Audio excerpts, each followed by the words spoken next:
Sir ఇది కమ్మినాయనపల్లి గంగాధరేశ్వర ఆలయము. కమ్మినాయనపల్లి ఉంది కదా మన కరసనపల్లికి పరమడగా. ఇక్కడ నాగమాంబ దేవాలయం ఆ పక్క చెట్లలో ఉంది. ఇది గంగాధరేశ్వర స్వామి. గంగను జటాజూటమున ధరించిన స్వామి గంగాధరుడు, గంగాధరేశ్వరుడు శివలింగం ప్రతిష్ఠించినారు. ఇది ఒక చిన్న బండ.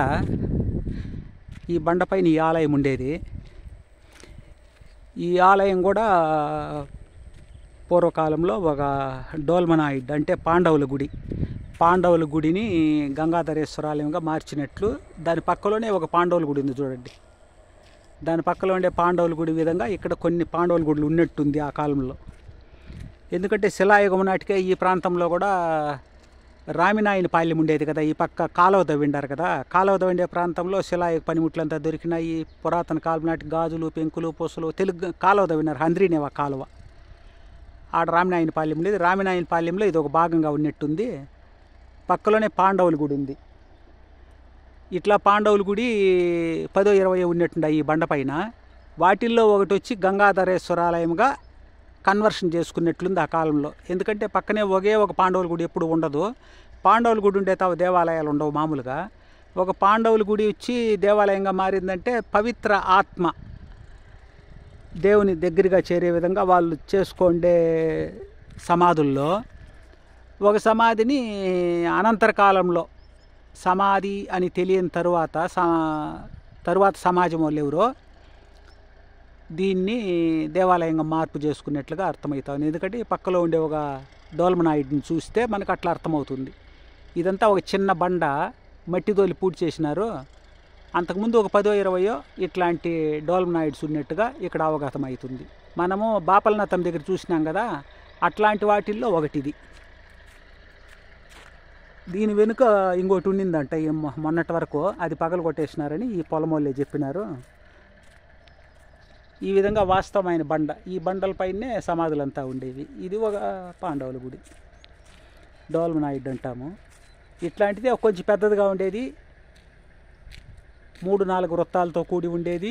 గుడిగా మార్చేసినట్టుగా అర్థమవుతూ ఉంది. ఇక్కడంతా కూడా ఇంకా కొన్ని శిథిలాలంతా వేసినారు, రాళ్ళంతా కూడా. దీని తర్వాత ఒక అరఫర్లాంగ్ దూరంలో నాగమాంబ దేవాలయం. అక్కడేమి ఇట్లా శిథిలాలు ఏం లేవు. నాగమాంబ దేవాలయం ఉంది. ఆయమ్మది ఒక వీరగలు నాటిండారు గుడి ముందర. అది కూడా ఒక సెకండ్ చూపిస్తాను.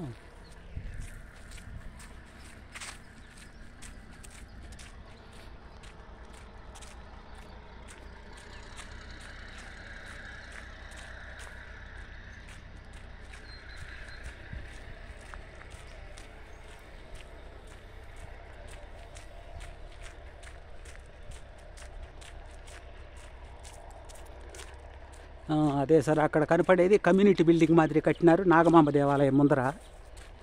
నాగమాంబ దేవాలయం కూడా పూర్వకాలంలో చిన్నదిగా ఉండి ఈ మధ్యకాలంలో విస్తరించబడింది. దీనికి ఎదురుగా ముందు ఒక కోనేరు కూడా ఉండింది. ఇప్పుడు చేతబాయి మాదిరి ఉందే కానీ కోనేరు కనిపించటం లేదు. దీని పక్కలోనే వెనుక పక్క ఒక ఏరు పోతుంది. హనుమాన్ చెరువు అనుకున్నాం కదా, హనుమాన్ చెరువు నీళ్ళు అవంతా కూడా ఇట్లా ప్రవహించే హనుమాన్ చెరువుకు పోయే నీళ్ళంతా కూడా ఏడిపోతాయి.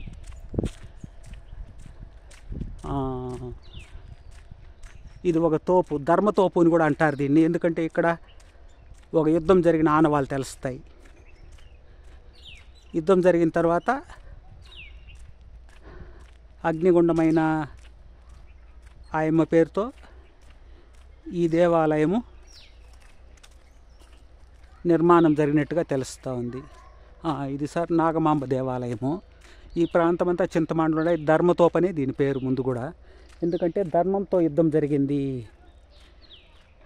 ధర్మం గెలిచింది అనో ఏదో వాళ్ళ సిద్ధాంతం. దాని ప్రకారం నాగమాంబ దేవాలయం. దేవాలయం ముందర ఒక వీరగల్లు కూడా ఉంది. గోడలో నిలబెట్టి దేవాలయాన్ని నిర్మించినారు. నాగమాంబకు కూడా జాతర, ఘనమైన జాతర జరుగుతుంది. ఇదంతా కూడా తోపు, ధర్మతోపు అనే పేరు. అమ్మవారి గుడి. ఈ విధంగా చాలా బాగుంది. పూర్వాభిముఖంగా తూర్పుముఖంగా నిర్మించినారు.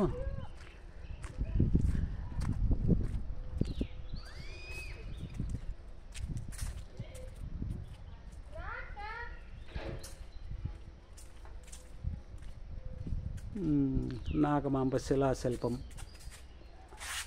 నాగమాంబ శిలాశిల్పం అమ్మవారి పేరుతో ఆలయం నిర్మాణం అయినట్లుగా మనం అర్థం చేసుకోవచ్చు.